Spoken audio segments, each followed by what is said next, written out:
Hi everyone, welcome to Motion North. I'm Johnny. I'm the guy who runs Motion North. I also run Mighty Giants. We're an animation motion design studio in Manchester. This is our 6th online event. Historically, we've always been based in somewhere in Manchester, sort of a quarterly event where we all get together and meet up. And obviously these days we're online, but does mean we get to have a sort of broader breadth of speakers, so we've been pretty lucky so far. Just a couple of sort of little notes. It's a free event. We don't charge for tickets, thanks to our sponsors, which I'll introduce in a minute. But the one thing we do ask is, if you are able, we have got a chosen charity, so if you are able to contribute towards Forever Manchester, who do some great stuff in and around where we work.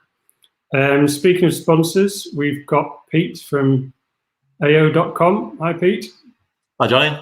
How are you doing? Very good, thanks. Yeah, very good. Good.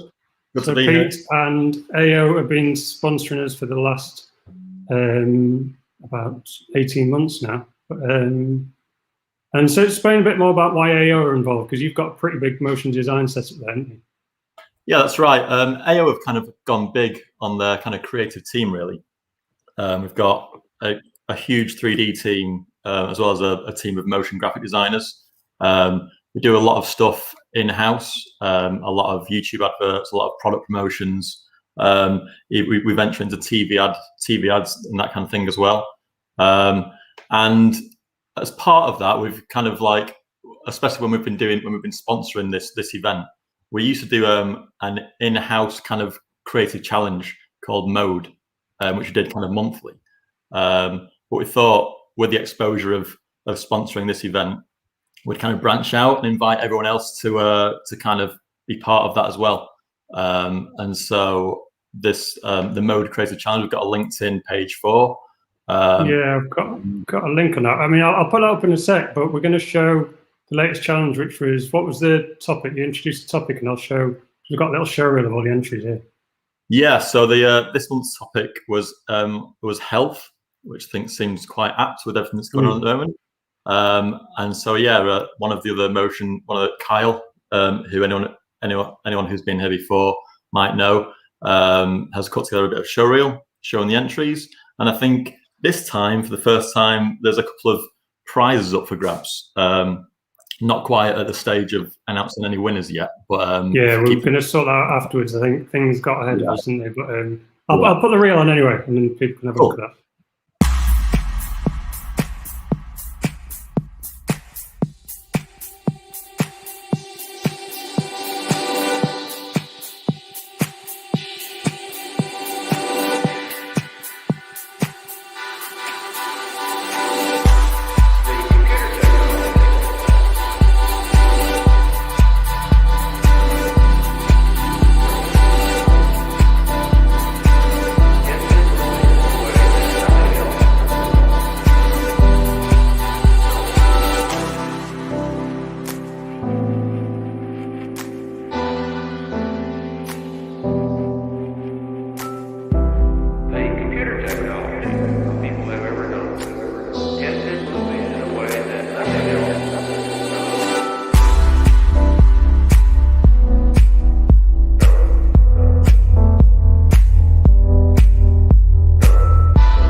Lovely stuff. It's really nice stuff in there. So the rules of that was, run us through, because I'm just going to bring up the details on next month's. Sorry. Okay. Well, yeah, the rules. Yeah. The rules are basically just keep it to around 10 seconds. You can treat it in whatever way you want. I know that's all. There's a lot of motion graphics and animation in there. This time we got a little bit of character animation in there as well. But if you want to go out and film stuff or edit something together or use whatever media you want, and yeah, just be creative with it. It's a chance to really be experimental, because a lot of the time within our 9 to 5s, you don't get that chance. So this is a good chance for exposure and, to do something different, I suppose. And next quarter, I keep saying next month, we run every 3 months. So and the next theme is inflatable. So yeah, I can already picture a lot of what's going to be coming in, but let's see what happens with that. The details along the bottom if you want to get involved. We'll be putting stuff out on that on Twitter as well. So, great stuff, Pete. Thanks for joining us. Thanks, Johnny. And I'm going to kick you out now, and then start to introduce our guys who are going to be our speakers tonight. So first up, we're going to introduce you to Julian from Builders Club. That's not Julian. Hey. That's Julian. There he is. How are you doing? The camera. No problem. How are you? Yeah, good. How's it going? Thanks for having me. No problem. I'm glad to have you here. It's I'm looking forward to tonight. There's some interesting crossover between what you two guys are talking about. And our other speaker, Stephen from Art&Graft. Evening, Stephen. How's it going? You all right? Very good, thank you. Yes. So you guys are both based in London. So how's things going down there? Anybody been in the studio? Everybody working from home? Yeah, we're all working from home, as you can probably tell from my complexion at the moment. Very, very pale, very pallid looking, especially next to you two guys. I need to get hold of Johnny, whoever does your lighting. Can you give me their number, please? Because I've done a few of these. The lighting's improved time by time, so got a full setup now. But yeah, in terms of the studio, we managed a bit of time last year, which was lovely, really nice. But yeah, all working from home at the moment, and we're super busy. We've got lots going on, and the guys are doing awesome from home. But yeah, definitely missed that contact time. To sort of be in the same space and just chat about nothing as well. That's kind of gone now. Every conversation is a meeting, isn't it? It's a meeting. Because chatting about nothing sometimes is quite something, and I think after 1 year, I mean, obviously everybody's super productive. It's incredible. It's a good time for animation. But some of us already go back to the office, and I enjoy dropping by, once in a while in a week. And now, we can meet outside at pubs. So looking forward to some drinks tomorrow evening with the studio, and, it's booting up. So we're in a good place. And I appreciate that you've forsaken the pub for Motion North tonight, Julian. So that's much appreciated. Tomorrow there's another opportunity. So good. Let's hear it. I think once every 3 months, it's a great pleasure to be here. Good man. Right, we're going to start with Stephen. We'll play your show reel. Sure. Well, do you want to introduce the show reel, because you call it your manifesto rather than your show reel, don't you? Yeah. It's a visual manifesto. So we recently turned 10 as a studio, and wanted to kind of commemorate that with a show reel, but a little bit more than a show reel. So essentially what we kind of wanted to do with that is just put a little bit of our kind of ethos and sort of try and tell us a bit of a story about us and the way we like to work and how we approach projects. And yeah, what came out was the visual manifesto. Cool. Right, we'll play it now.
Beautiful.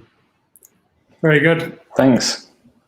Right, I'm going to put your keynote on screen now, and then what we'll do is myself and Julian are going to hide away in the background, and then we'll join you up again shortly. So, over to Stephen from Art&Graft. Perfect. Thanks very much. I'll just hit play. Okay, I can't see if I'm still live here, so I'm just going to start talking. If anything goes wrong, someone could send a message around to my house or something. That would be awesome to let me know.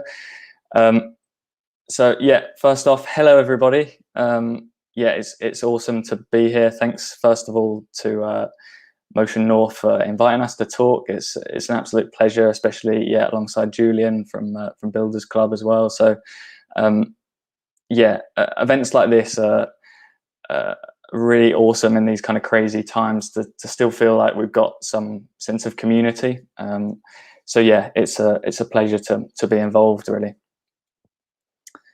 I suppose I'll kick off by talking a little bit about Art&Graft and the studio and our process and how we approach projects. So when we start the work, we're not led by a style or anything like that. We go in, the first step is to find the idea, is to find the golden concept, if you like, the golden nugget. And that's where our sort of visual manifesto sort of storyline comes from. It's taking that kind of that golden nugget and taking it the whole way through the process with hard work and love and care and polishing it and refining it until you get this kind of something beautiful at the end of it. That's kind of how we approach the project, and as well we direct as a team. So of course there's like creative leads who head up the project, but ideas and suggestions and direction comes from anyone within the team as well. And that's because we believe truly that the best work is made through collaboration, not just internally within the studio, but also externally as well with clients. Clients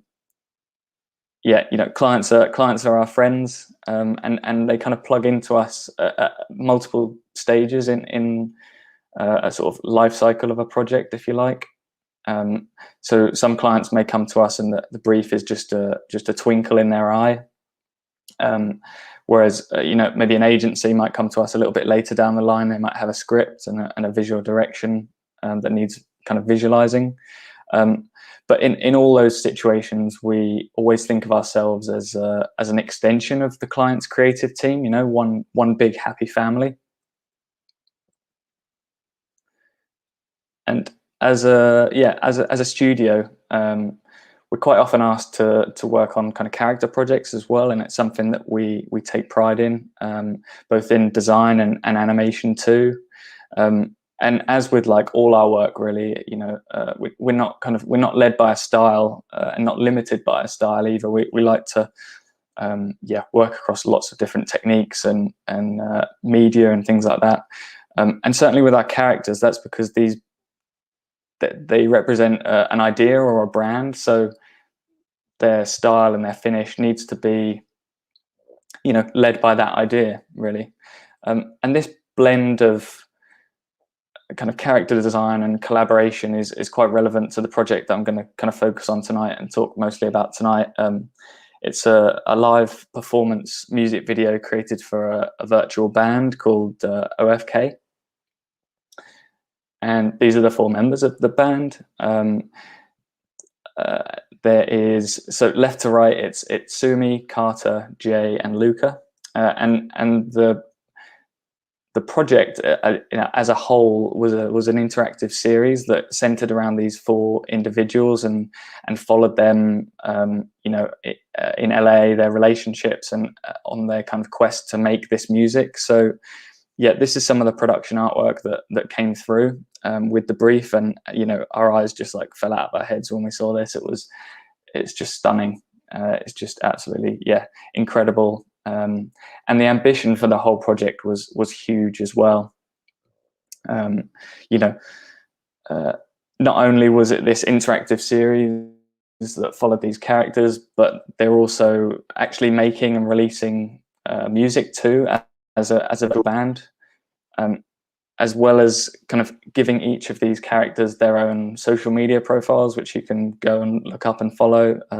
They've all got social media accounts and post and are live, and they're even kind of streaming on Twitch as well, which is really cool, with these kind of 3D motion tracked avatars, which is very fun. So it's this huge multi-dimensional project, loads of stuff going on, all headed up by Teddy DF, who's an incredibly lovely person, with a seriously impressive CV, amongst which is he was co-designer for this game, which is Hyperlight Drifter. You might have seen it, might have heard of it. And the whole team as well at OFK were just a pleasure to work with. They made the project fun. They made it enjoyable, and it was awesome. It was great because the brief wasn't simple. It wasn't straightforward. We were asked to direct a 60-second live performance / music video of the band. Up until this point, everything was really secretive and locked down. The project had a code name. It was called Palm Tree, and if you went to the website, this was all you'd see. This was really the only imagery that had been released, and so this performance was going to be one of the first times that the audience would be introduced to the characters, and it would all be happening at it was going to premiere at the Game Awards, which is a huge kind of huge event in the game industry, and obviously due to COVID it was all taking place online, but there's always lots of hype, very cool stage, really exciting to kind of be involved in that and be a part of that, or contribute to that anyway. But there was one kind of tiny catch with the brief, and that was that the Game Awards was actually happening like 3 weeks from when we first got the email. So it was pretty sweaty, pretty scary for us, but we were totally up for that challenge. I think as a studio, that's where we always thrive. That's where we kind of have developed and pushed ourselves, by saying yes, we can do this even though we're not sure if we can.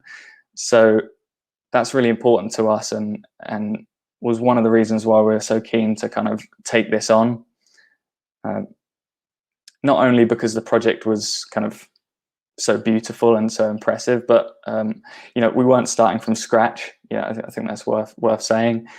There was this kind of this beautiful art direction already set up. The characters they already had kind of modeled and rigged and textured, which we were able to use. There was also some footage from the game which we could kind of pad some of our 60 seconds with, so that gave us a little bit of hope that we didn't have quite as much animation to do.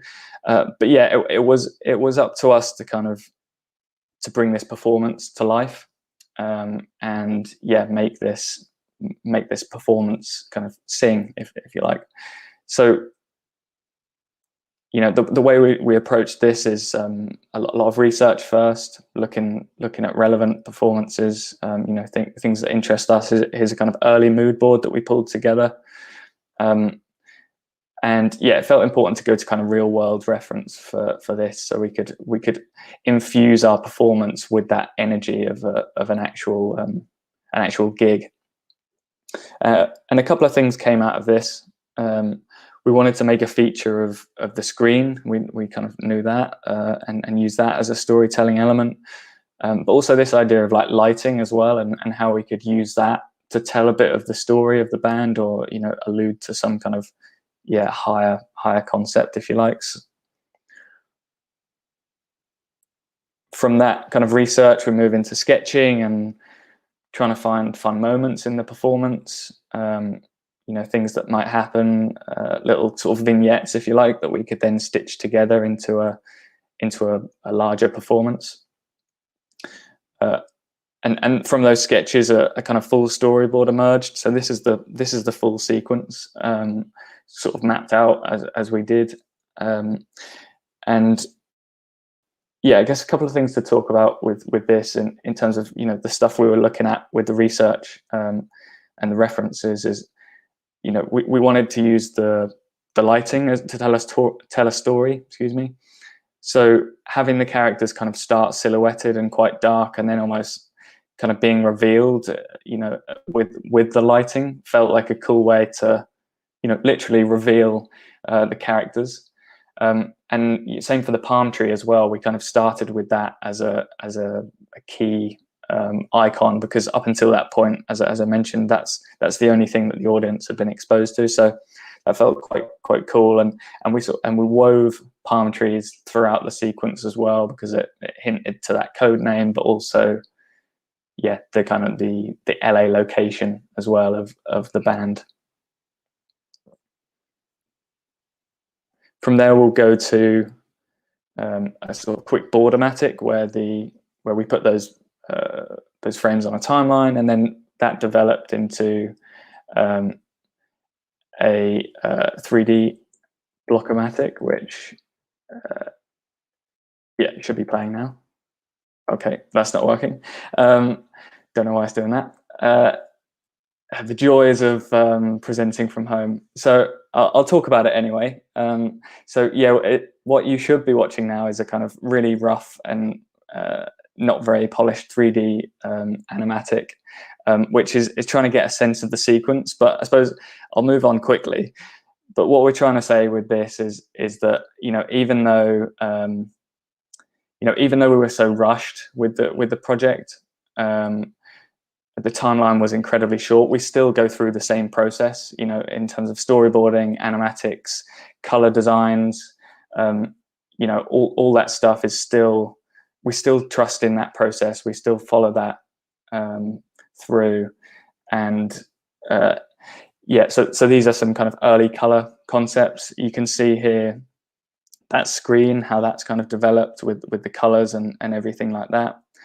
And with the stage design, we wanted to reflect, you know, it needed to feel like it was at the Game Awards. So we needed to use that circular stage design within our set as well. You know, it was very important that this felt like it was being beamed from the Game Awards stage. And that was the kind of intention from the beginning. And it's the reason why we included those little mounted lights that you can see along the top there, and, you know, little details like that just helped sell that believability of the whole thing.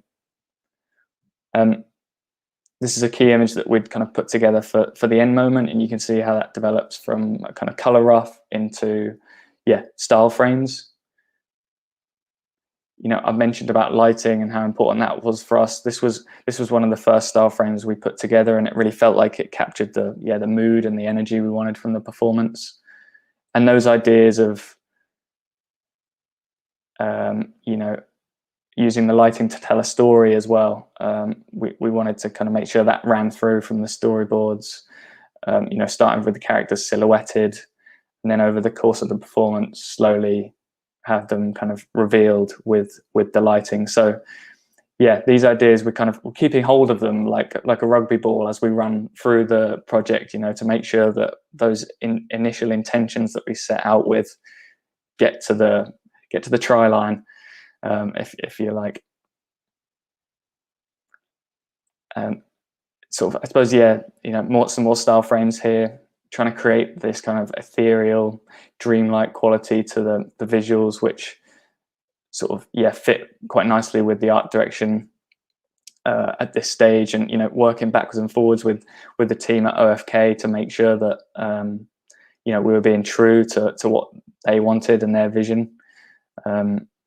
Obviously the lighting is super important, but so is the performance as well. This is, after all, you know, supposed to be a kind of live gig. And so, you know, our animators did an incredible job at bringing these guys to life. And the team at OFK had obviously poured a lot of energy into this already. The characters had personalities and traits that needed to be respected and adhered to and taken care of. So yeah, I think, you know, the animators did an incredible job at making that happen. And, you know, we're trying to be clever as well with the animation. So these are some these are some loops that we put together for each of the individual and yeah, essentially we wanted to use these loops and kind of slot them in as and when we needed them. Obviously around that we also have some kind of hero moments as well, so here's a few kind of play blasts of that, just trying to squeeze the most out of the performance and stay true to the characters and what the guys at OFK had been building, and we had to get it right.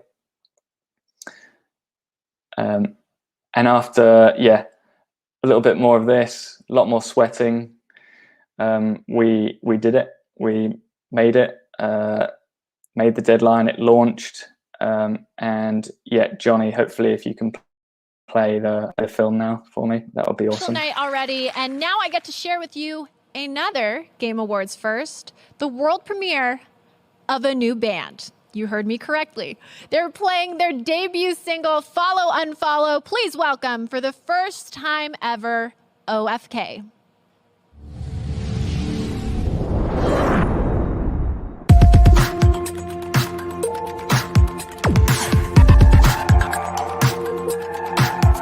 Is it falling apart? Was it already broken? Am I back at the start? Can I let all the hope in? It's the glow on my phone from a brand new vibration, and the numbers alone in a new combination. Sorry for the follow, unfollow. I'll be on my best behavior by tomorrow. Every time I cancel you,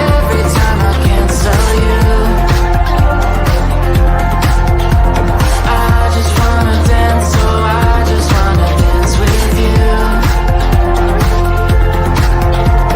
Every time I cancel you,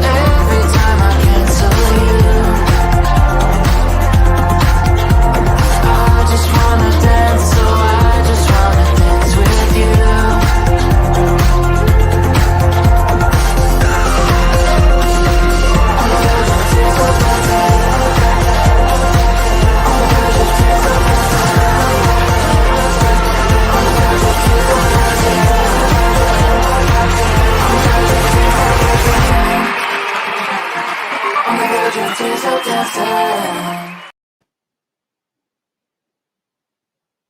Cool. We did it. We made it.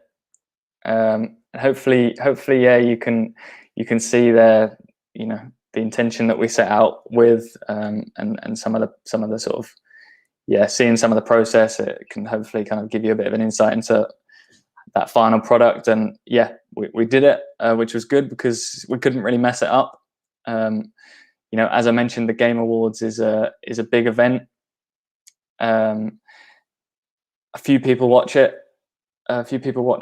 last year. I think if we'd realized this before we started, we would have been a whole lot sweatier. But it's awesome that many people tuned in. Of course, in that 83 million, not everybody liked it. Not everyone was on board, but that's fine, because most people did like it, and we certainly love it. It's as I mentioned, the team at OFK were awesome. They made the whole project so fun to work on, and we're proud of it.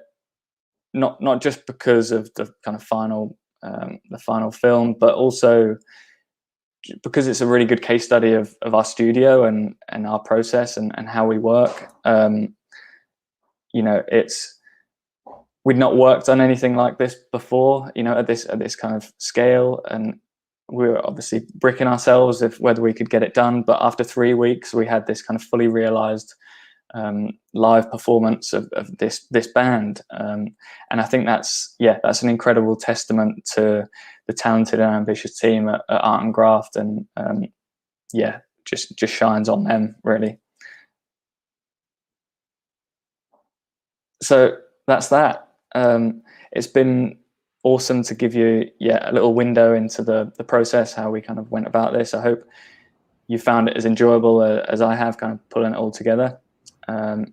yeah, thanks again to Motion North for having us, and thanks for listening. Superb. It was 3 weeks. If you'd known there's an audience of 83 million. Oh my goodness. Yeah, it was a time. It was a time. What sort of crew did you have on that? How many people did you? I think we were. Let's think. We had. So I did a little bit. That's one. We had 3 character animators. Somebody on comp. Somebody sort of on the screen animation, and a 3D generalist. So about 7. Team of 7. And somebody's already asked, was it all animated manually, or was there any mocap involved with it? No, all hand animated. Yeah, all done by hand. I think it would have been quite slightly different if we'd have mocapped it. If I'd have put the suit on and tried to do some of that. My moves aren't quite as good as some of the performance. It's a keyframing. Exactly. Yeah. No, I really enjoyed that. Thank you very much. Cool. No worries. That was a pleasure. I've got some questions and stuff, but I think maybe let's let Julian tell us about his projects, and then we can come back together at the end and sort of gather there. So, Julian, do you want to set up your screen? Yeah. You get that ready to share. I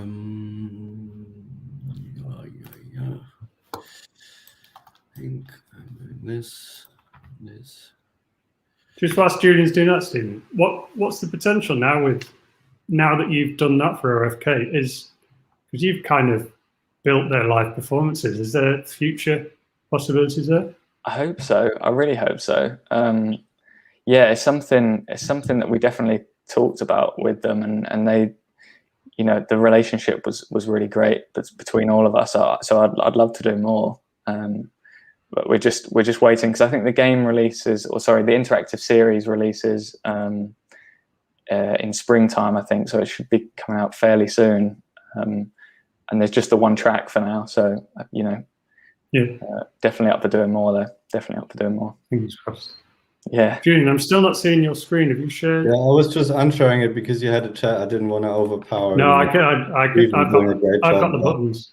I've got the buttons. Okay, cool. So I'm taking over. Here we go. You're in charge now. So we'll hand over to Julian from Builders Club, and then we'll come back in at the end, and we'll have a catch up then. So over to you, Julian. Hey guys, do you see it in the presentation? Yeah. We're good. We're there. We're good. So yeah, I'm Julian. I'm a co-founder and creative director at Builders Club.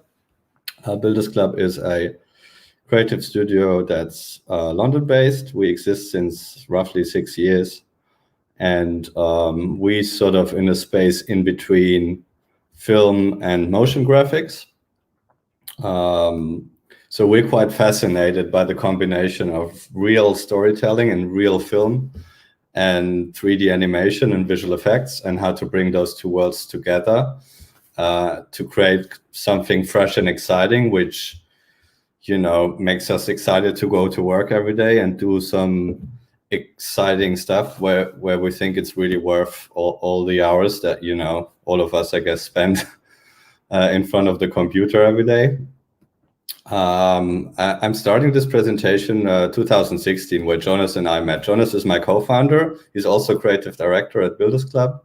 And at the time, we were just the two of us. It was a really fun time because we were both already having a startup in our careers. We had full-time jobs and freelance jobs.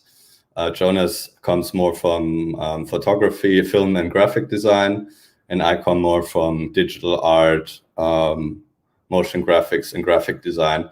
And when we met, we sort of just wanted to do a cool project together because we went along well, and I had this warehouse desk space.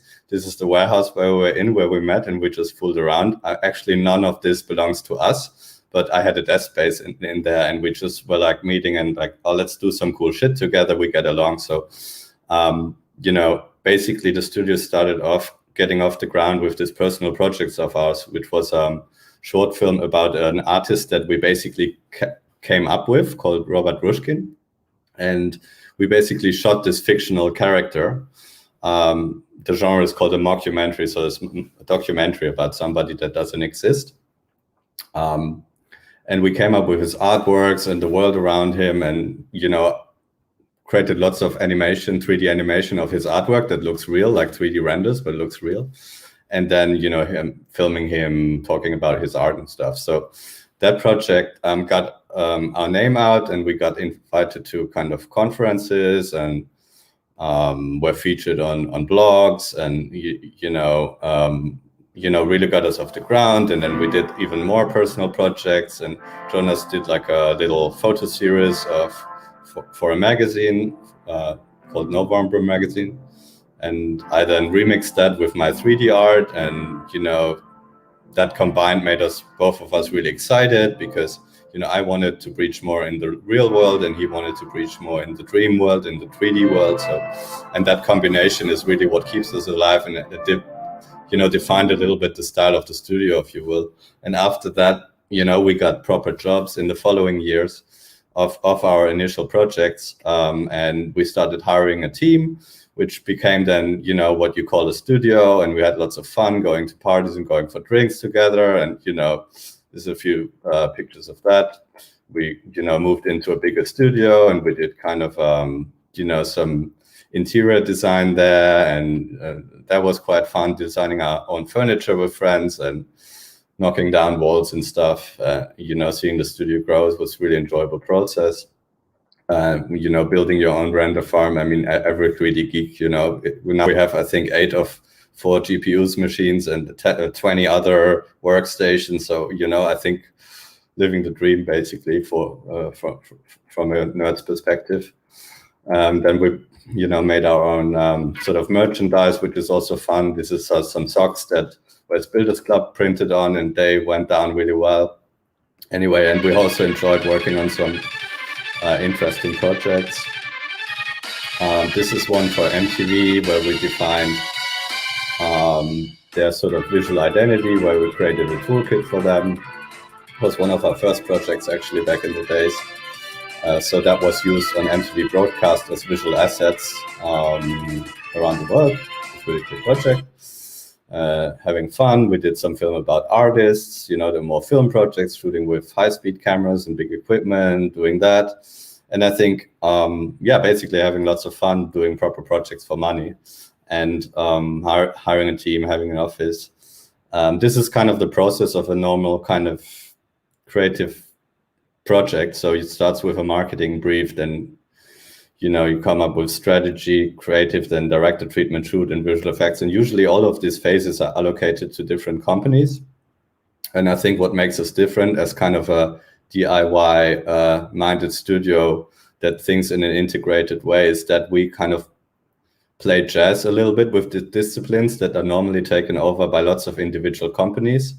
So we enjoy the process of, maybe we have a cool idea for visual effects or 3D animation that then informs, you know, the treatment of our direction, or the brief of the project, or the strategy for the brand, or, you know, so rather than, you know, just kind of being super integrated in terms of how we work, rather than going step by step, I think it's quite important to come up with this kind of new remix solutions that keep us excited in terms of the output. And keeping on experimenting with new technologies is something that, you know, makes us super excited. And, you know, have you seen this new framework, this new technology, this new app to create this new fresh and exciting look, and this and that. So, you know, playing around with this stuff. Then, you know, after experimenting, you know, we also got some experimenting jobs for Nike for the experimental shoe. And we did some kind of crazy installation for a Hermes Paris campaign. It's a fashion brand. We're building some, you know, interior design oriented films where we shot this guy floating in this crazy installation. This is a back behind the scenes from the set build of the fashion shoot. And then suddenly we were a lot of people, you know, in the end of 2019, beginning of 2020. This is not, we're not as many as that, but, you know, if you count in our clients, our collaborators, our freelance collaborators, you know, the people that are involved in the projects we do now, it actually suddenly is like this huge group effort, which I think goes beyond our studio, which, you know, we enjoy being part of. And that's really so cool about, I think, the creative industry versus being a lonely artist, is that you get to collaborate with so many different companies and people and disciplines, and mixing up things, and that breeds new things and so on. So we enjoy that. And basically, I think in 2020, where the pandemic hit, ironically, you know, we were doing really well, and that's kind of, I think, where our studio was in the best place. And I think now we can play the showreel of kind of a lot of work that was created in that period, and big campaigns and stuff.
So yeah, are we back to the presentation?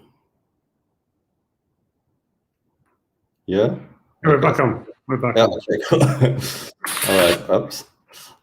Anyway, before I go in depth about this project that I was asked to talk more for today, yeah, basically, I mean, I think 2020 was super interesting year because, you know, first the pandemic, and then because in our industry it's basically about, you know, it's all about creating content and film, and because the film industry was basically fucked last year because shoots are not really possible as they were, because you know, you had to wear these masks, you couldn't travel, you couldn't fly any crew anywhere to a photo shoot. You know, lots of major brands who usually would do you know, a real event or a real film with real people, they would wonder how to make stuff. And, you know, they would come to us and then ask, look, we would have done this film, but what can we do with new technologies to make something worthwhile that everybody in the internet can see? And, you know, I think in this showreel, there was also a campaign we did for Adidas, where we basically 3D scanned a Chinese celebrity and then animated a world around him. So actually nothing in the final film was shot in camera.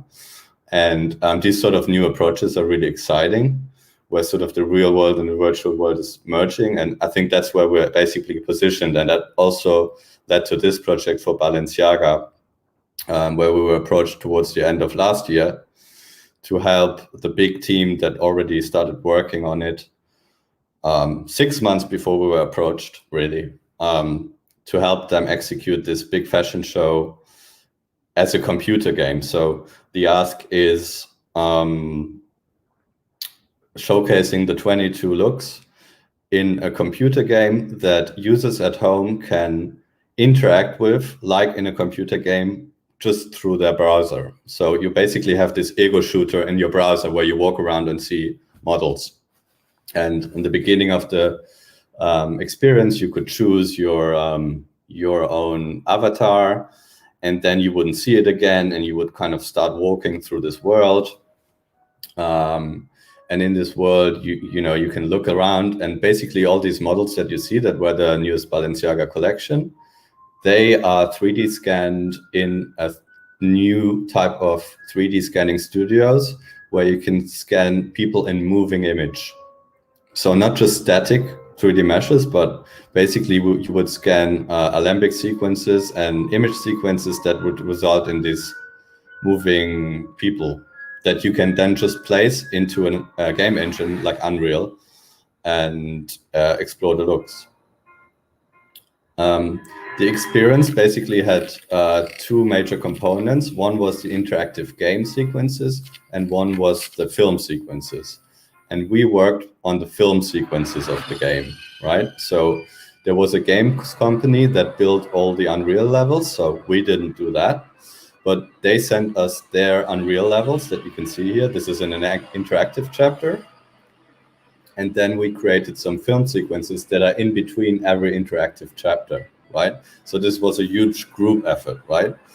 So here now, this transitions again to a film chapter where you can watch something and afterwards you can walk around again and explore the next level. And this is, for instance, a scene that we animated in Houdini. So for every of the 9 film sequences in the game, we used another approach. So for one film sequence, we would use Houdini because there's an intricate Houdini type animation. For another one, we use Cinema because that lends itself to that. For another film sequence, we use Unreal Engine.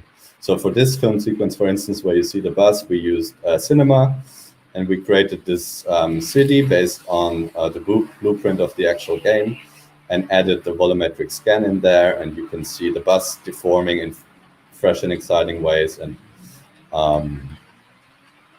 that's basically that. So this was kind of a peak of the project. I hope it makes sense. It's a bit complicated to understand. When I was first hearing about the plan that Balenciaga had, I thought it's not going to work out until the day where the show happened and it worked out. So I was quite happy because nobody else would have done that type of thing before. So I didn't have confidence it would work out, but it worked out. And I think that's mainly thanks to these guys that are on this page, which is Balenciaga, who, created the fashion, and then the main fashion show creative agency, Substance and Inhalt, that came up with the whole concept of this thing. And they worked 6 months before they approached us with Microsoft and some big time geeks to figure out a technical setup that actually works. And basically, from a technical perspective, in order for that computer game to play in the browser in this cool high-end graphic quality, you would have, for every user that sees it in the browser, you would have a computer in the cloud that basically renders the game real time for that user. So if there's 1,000 people watching the live show, then there needs to be 1,000 computers in the cloud where each computer thinks for one person watching the show how the game changes in an interactive way. So that was quite impressive. And then, basically these main guys, Balenciaga and Substance Inhalt, who started this concept, they brought in Streamline Studios, who did the volumetric capture. So that's a big green screen studio where you record these moving image sequences of the characters that walk along in the game, moving image 3D. And then they approached Dimension Studio, which is a big games company in Malaysia, and they built out most of the 3D Unreal game levels. And they approached us, obviously, for the film sequences, which were totaling 3 minutes in the game. And they were split across 9 sequences. So this was kind of the intro sequence that we animated. For this one, we chose Cinema 4D as a tool because it had, we could really engineer the look and feel of it really well and animate things. For this sequence with the flower, we used Houdini to create this intricate hyperreal flower simulation. Here we used Cinema 4D for the bus animation that you saw before. And for some other sequences like this, for instance, we used just Unreal and we animated in there. And that was quite a new experience for me because I've not worked on many Unreal animation projects before. Mainly we worked Cinema 4D Houdini. And it was quite quite interesting. And I think basically what we learned is that some projects, you know, for every type of animation, you need another program. This one is a rave sequence where it went super psychedelic. So that's what we did in Houdini. So that was great fun as well.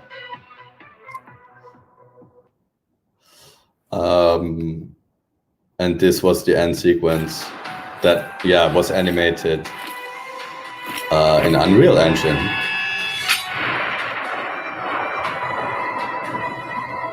And I was quite impressed that it's possible actually to create this kind of cloud simulation in Unreal. But we had also some issues where you know, Unreal would certainly throw out lots of errors with things where in Cinema 4D or Houdini everything works. So I think for film production, I would still trust my own toys more than trying to experiment with something new. But I think if you use Unreal in the right way, it's definitely better than in some cases than any other program, especially for real scale human environments. You know, it's so quick to render things in real time, but then the amount of time that you work on those scenes in Unreal, because it's a bit more technical and throws out more errors, still backfires. So, you know, it renders fast, but you have errors. So I guess it depends. It's still in the making, that technology, a little bit. Yeah, and I want to show some behind the scenes of this project a little bit. So here, this is basically one-to-one, you know, a presentation that we sent to the team at Substance in-house from Balenciaga. Oh, this page is faulty. Now I can present. Yep.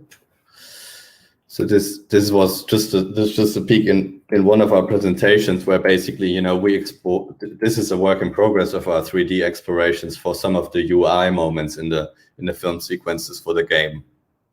And we were like, okay, it needs to look cyberpunk. It's all about, the theme of this thing is all about cyberpunk and discovering enlightenment in a spiritual future way. You know, there's no, you know, it's basically more of a poetry of a story rather than, you know, something where you have to listen to a dialogue or anything. So it's all about that kind of feeling of the collection encapsulated in the whole world that you get immersed in. So we explored this kind of futuristic UI things that we created style frames as well in the process and sent that to client. That wasn't used in the end, but, you know, it's also like Art&Graft mentioned, you know, always this process. This was, I think, I mean, it's not that spectacular, but yeah, this is also one of the early animations of the forest scenes and the psychedelic rave where somebody's hallucinating and, you know, it's this crazy cyberpunk rave, twisted, drugged up fashion story, if you will. And then we did some mood research initially reacting to the client brief that was really thorough and detailed, but we then created as a reaction, you know, to Substance in-house great creative initial ideation. We created in addition some sort of mood boards that we sent to them, and you know, a mood board for every single section of the film sequences for the game, where we came up with some moods for the intro sequence, then some moods for the spaces, some moods for because there's still spaces, some moods for the AR system that are a part of the worlds. You know, maybe some organic stuff that they didn't like that, but because Balenciaga is more kind of cold, yeah, lots of mood explorations basically, and that was really fun. You know, this kind of, at Builders Club we always try to kind of have thousands of inspirations and mix them together to create something new. And I think that kind of postmodern approach of having, you know, mixing so many different influences to, you know, you know, that's really excites us. Yeah, some visual references for morphing movements. It's in, you know, for some cityscape, what can we do there?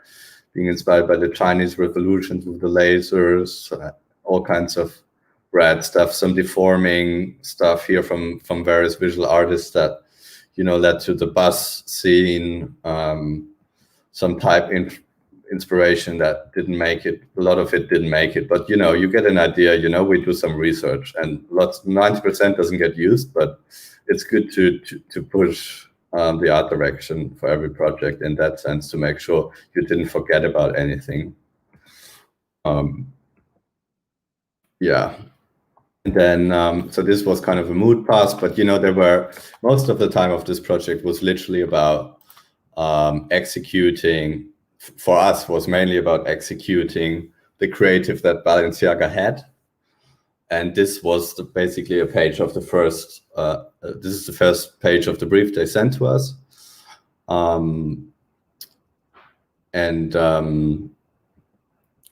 You know, we made more notes in a Google Doc that we sent to all the artists, and then we always created a to-do list for the artist every day that we updated every day. So we like Google Sheets a lot. We never use InDesign or anything. It just slows you down. It maybe looks better, but you know, you don't deliver the project on time.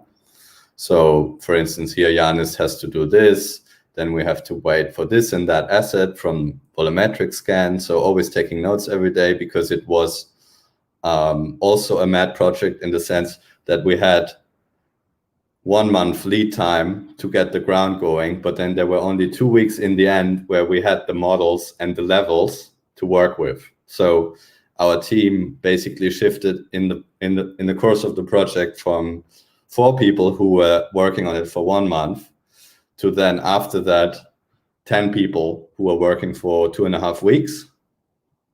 And it was super intense because we could only give tasks to all of these 10 people after we received the assets to work with, which is the 3D scan models, the characters, and a lot of the game levels, which the games company provide. And they were all, you know, still being refined until 2 weeks before our delivery, which was pain in the ass, to be honest, but we somehow made it thanks to the amazing artists. And I think one technique for when projects get tight is always to have one section of the project that one artist is responsible. So you don't necessarily want to mix multiple artists in the same scene or in the same shots. It just causes sort of workflow issues. So you know, in order to be quick, you wanna really make sure to have, you know, a team of generalists that are really good, that can take care of the whole section of the film in its own, rather than having a new compositor, a color grader, an editor, a character animator, a texture artist, a lighting artist. If we would have done that, the classic visual effects approach, not possible. Anyway, never. And, you know, I think it's also only possible to work that fast because of new technologies, because of the GPU renders that came out, because of the people that we can book quickly everywhere in the world. You know, there were people working in America on this, in East Europe, in London, obviously. Lots of our full-time team was involved, producers, all kinds of global collaboration, and all through Corona homes. So yeah, I mean, this is, I'm not explaining this in detail, but this is just a work in progress of our kind of backlog of what we had to do and all the details of every story. And we had kind of a choreographer, you know, the agency that we collaborated with, Substance Inhalt, that did work with a choreographer who would choreograph the movements of the models before 3D scanning them, so it matches with our animations. And you know, they created this really nice brief that I'm just flicking through there, with lots of references and what each artist does. So this artist does this scene, this artist does that scene. There's always this one page that.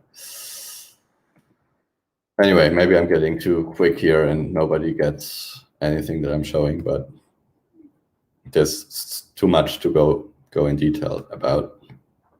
But it's you know, it's that fluid agile process really. Thanks, Morchanov. I think I'm done.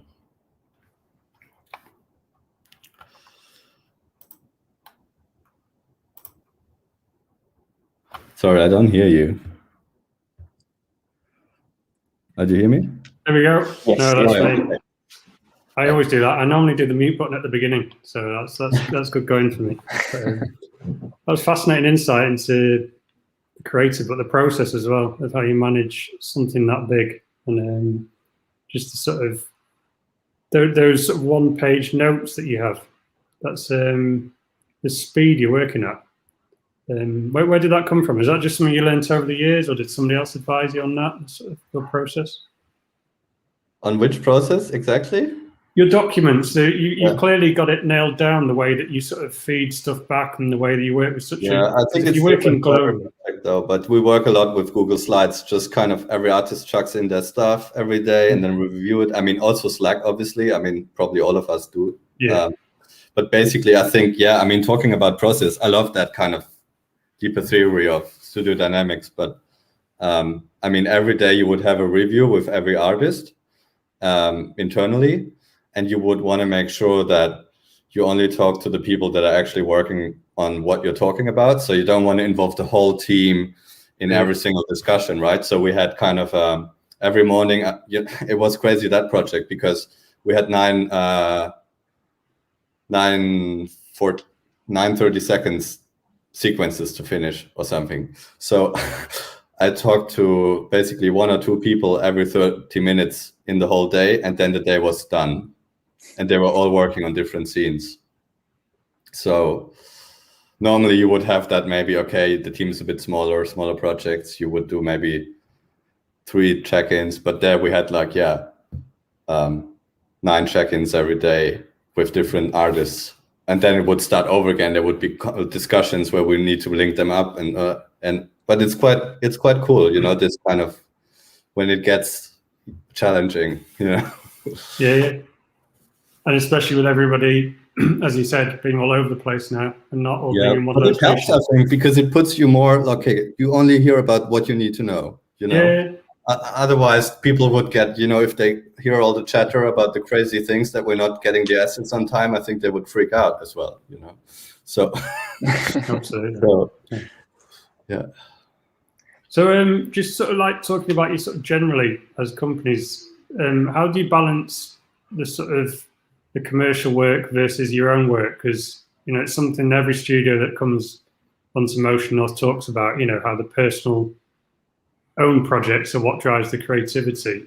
How does it work with you guys at, well, both of you, start with you, Stephen. What's your sort of philosophy on that? Yeah, I think it's kind of what you just said there, really. We're another one of those who really believe in that personal work informing our commercial work, and kind of we'll quite often use those personal projects to try something new or experiment with something, and you know, quite often those will lead to commercial projects as well. We had that happen a few times with some of our studio films. You know, they kind of lead on to projects, and that way you know, you keep things fresh, you keep things turning over and moving, and you kind of get to pick your own direction because you're just making work that you enjoy, which is, you know, very lucky to do that, really. How about you, Julie? Do you manage to get the balance right between? Yeah, I think, I mean, that's always an ongoing discussion, right? It's a good classic question for every studio or any artist, I think.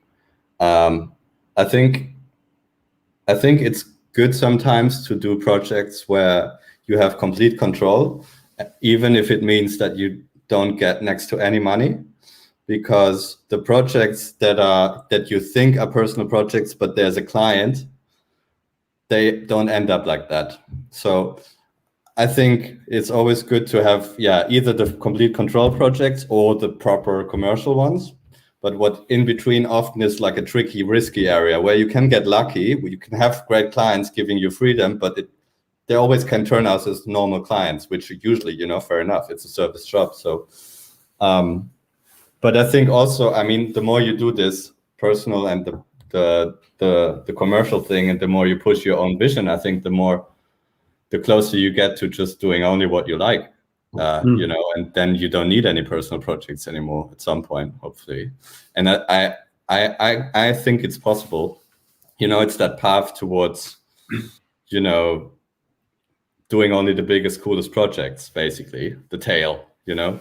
And I think I think if you stick to your vision, and if you kind of are really careful with what you do and what you don't do, then you have the commercial projects which are almost personal projects because they resonate with you, and your creative vision as much as they do with the financial compensation. So I think it's that kind of working the way up is kind of like the game, right? That's what we play. Because I was looking at that piece you did for, I think it's for Tiffany on your site, and there's parts of that looks like an art film. It's kind of, it's so conceptual. I guess there's a lot of trust between you and the client for them to allow you to do that.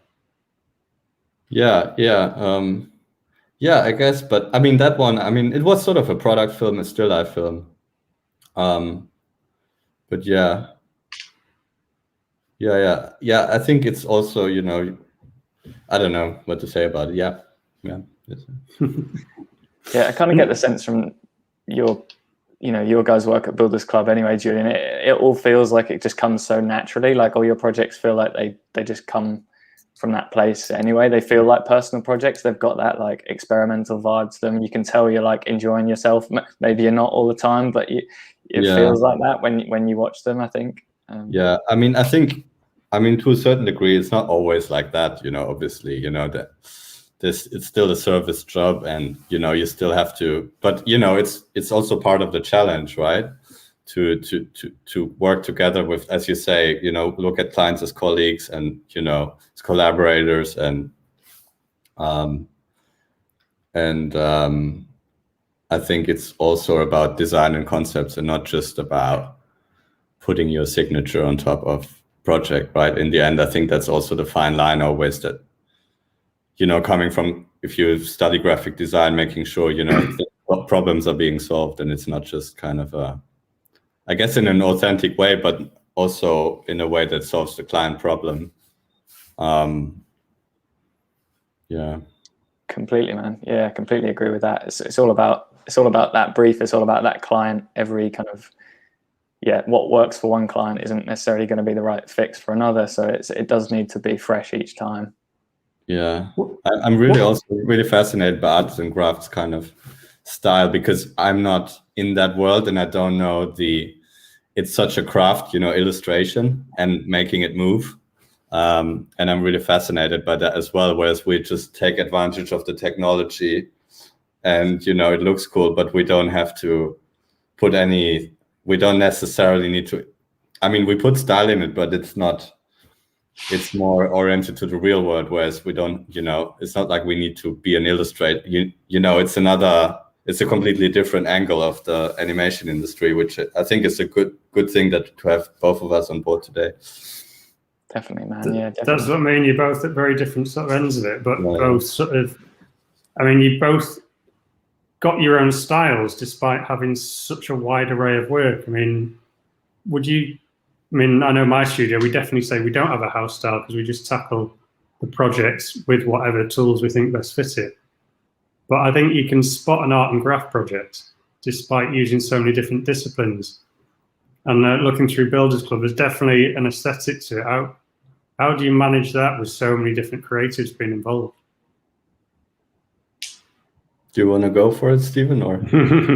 Yeah, I can give it a go. I think I don't know, honestly, is the answer. I think that kind of thing happens in a way on those on projects, because I think, like we've been talking about, when you're led by an idea, when you're led by a concept, or you're trying to solve a problem, it naturally kind of takes you in a direction. And maybe even though there's not a consistent thread visually with the art direction or the technique or the media or the final output, but there might be a visual thread in that thinking, I suppose, is maybe that's what's kind of holding it together. But it's like, it's so hard to define, I think, in some ways. I think the advantage of our time is that, because of the internet, I'm such an internet fanboy, really, that clients would come to studios like us because they know our work and they would expect that type of work.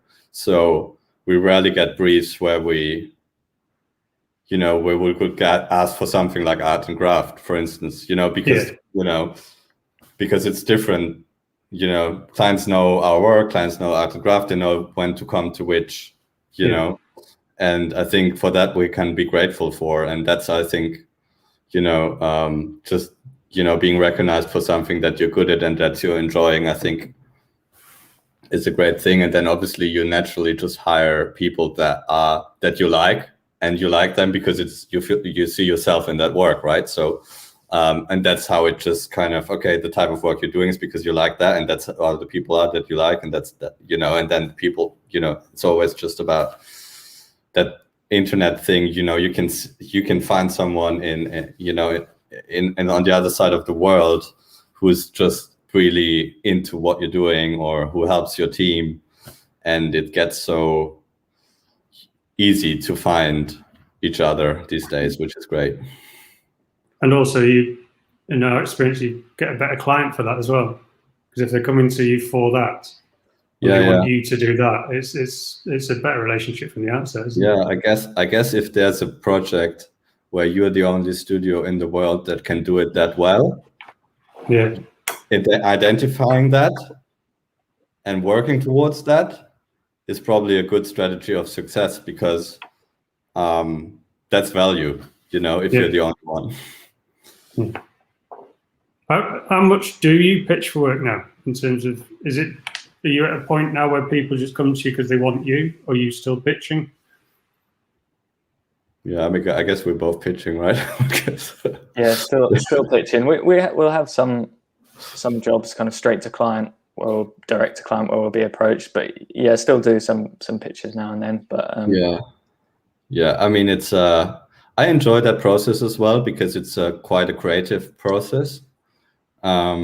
It can be an exhausting process, but you know, from a creative director perspective, you know, it's cool to define the project from scratch, and the creative direction, and, you know, the art direction. Obviously, we're giving a lot away of that for free always, but as long as you use Google Slides, you know, and it's fast.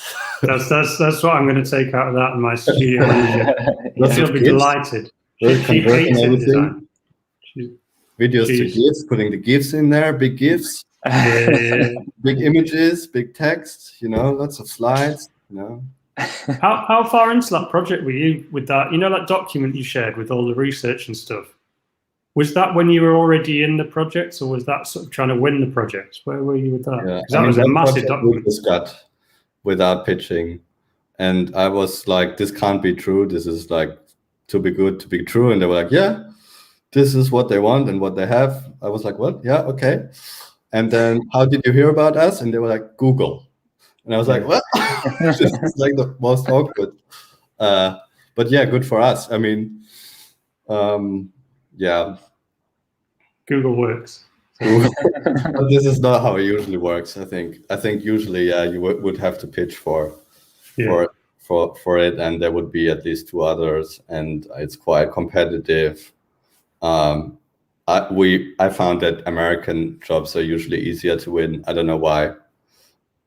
I feel like I don't know, maybe it was just our situation, but I don't know. Right, nearly there. You can nearly go and have a proper drink, but finish off with, like, I always like to ask people, who do you think we should see on Motion North? Who's because, like, who do you admire that you think we should be speaking to? Yeah, especially now we can speak anywhere in the world. Exactly. Yeah, good question. I think someone we're big fans of is a studio called 6 and 5, who are in Spain, in Barcelona. Right. And they're making some unbelievable, like, CG work right now as well, like really kind of clever and unexpected, and kind of, yeah, just stunning 3D, really. So yeah, the lords of the still life. They're the lords of the still lives. Exactly. Yeah. Exactly. Yeah. What about you, Julian? Who would you recommend? I mean, a friend of mine is listening now. Is from Bus Group in Berlin. They're a really nice studio. Shout out to them. They're always a good address to ask. Bus Group, like the bus that's driving. Yeah. And then I really admire the work of the director called Quentin Deroncier. It's hard to spell out. Quentin Deroncier. He does some really interesting stuff. Check out his Instagram. So he's kind of more of a director guy. And then I also really love Nick Hamilton. He's also great. He's a great digital artist who has been around for a long time. So shout out to the people who took us where we are. I think it's all a collective thing, even if it's not our own. It's all the zeitgeist moving together. So our work is like what everybody else's work as well, and the inspiration that you plug together and all of that. Yeah, I'll look them up. I think it was fascinating what you were saying as well, Julian, about just being this big sponge of inspiration, right? It's just we're just soaking up so much stuff from everywhere now, and to kind of channel that into your work is a really really great way to think about it. Sometimes it's dangerous because you're kind of like, oh, it's so convenient, just to plug in stuff together and recombine it.